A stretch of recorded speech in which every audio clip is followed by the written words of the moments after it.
Sean Sierra. The superback is arguably the best that has ever played the running back position in the Chicagoland Football League, and many can argue the Mid-States Football League. Sean played high school football at one of the most dominant football factories on the south side of Chicago, St. Rita High School. He then went on to play at Holy Cross College and overseas to play pro ball in Europe. Sean would eventually make his way to the CFL by the way of the Chicago Chargers. It is there he would dominate the ground game, but he found his true home and perfect match with the Chicago Thunder and fullback Mark Micah. The two would form the 44-33 Express and rolled over opponents in the MSFL, helping bolster an offense that would win 55 in a row, 4 MSFL titles, and 2 national championships.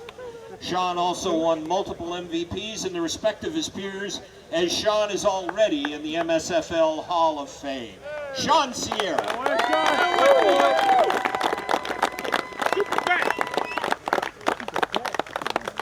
Our next inductee,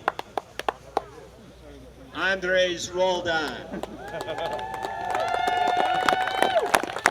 Andres Dre Roldan. When you ask teammates, there are many words given to describe the MVP wide receiver. Sleek, smooth, clutch, are probably the most frequent and the best. Dre dominated defenses around the league. The opponent knew when the game was on the line. Friend and longtime teammate George Sierra was going to find number 2, and there was nothing the other team could do about it.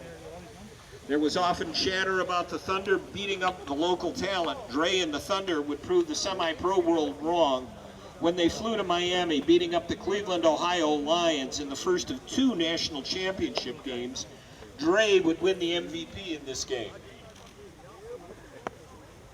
There was not a corner that could shut number 2 down. If not for injury, there was no more discipline, more in shape, or ever a better teammate in the league, and he would still dominate today. Number 2, Andres Roldan.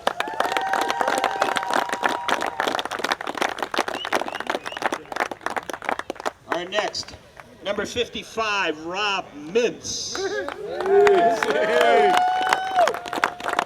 Rob Mincy Mintz, number 55, the engine behind one of the most dominating defenses that has ever played in the Chicagoland minor league football scene. They were a defense that running backs ran backwards from, quarterbacks cried under the stands after facing. They took the ball, stomped on your soul, and laughed at you in the process. Mintz was always in the middle of that chaos and made it what is in the top 5 plays of the 25-year history of the Chicago Thunder. On a 4th and 1 and poised to score and win the first MSFL championship, the longtime rival of the Chicago Thunder, the Palos Orland Force, were poised to score when Rob Mintz would cut through the middle and kill the Force's title hopes and punch the ticket to Miami for the first national championship game. Number 55, Rob Mintz.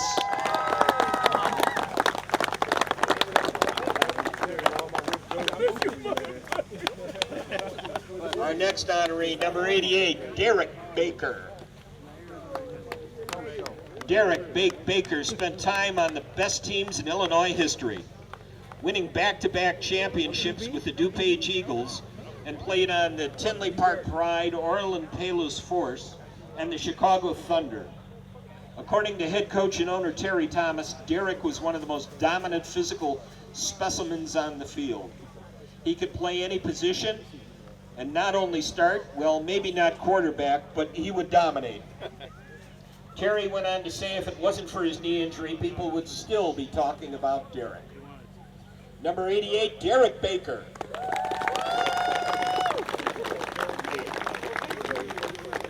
Our next honoree is number 46, Joel Recchia.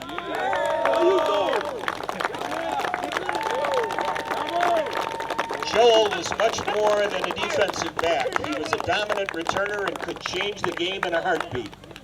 He was an absolute game changer, whether it be in a punt return, kickoff, or picking off an opponent's pass. Every team wanted a player like Joel. Even the Raiders in their heyday would bring in the dominant returner, but Joel knew where home was.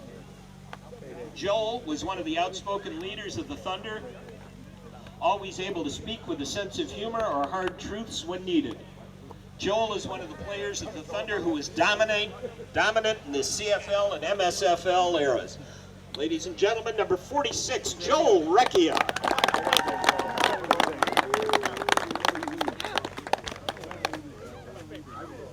Our next honoree, the man who did so much to form this Thunder defense, Kevin Thomas, the defensive coordinator. Big Kev, the architect for one of the most brutal defenses of all time in semi-pro history. Kevin not only had a good defense, he had a good offense on defense.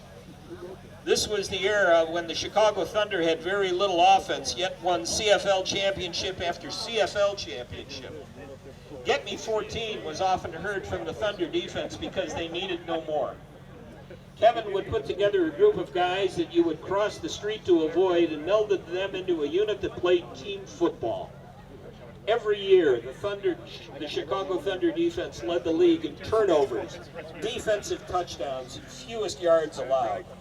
This is why this is Kev's third Hall of Fame, and why he is one of the most respected figures in minor league football. Kevin Thomas, the defensive coordinator.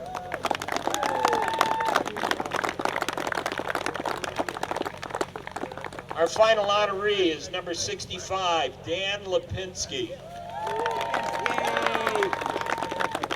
Dan started with the Thunder in year one. He played what was needed: O-line, D-line, linebacker, special teams, or whatever was needed to help the team get through. Dan earned the nickname Flamer because he ran so hard it looked like he was actually on fire at the time. Dan may not have been the most physically gifted, however, he played harder than anyone on the field at that time.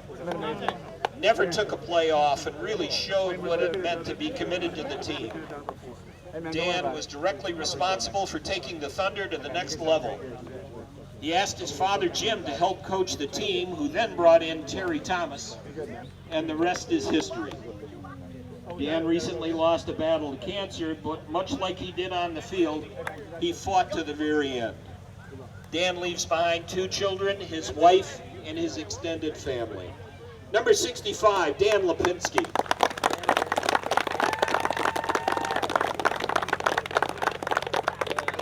We also have 3 other people that we want to name here today. These people were with the team when the Thunder began.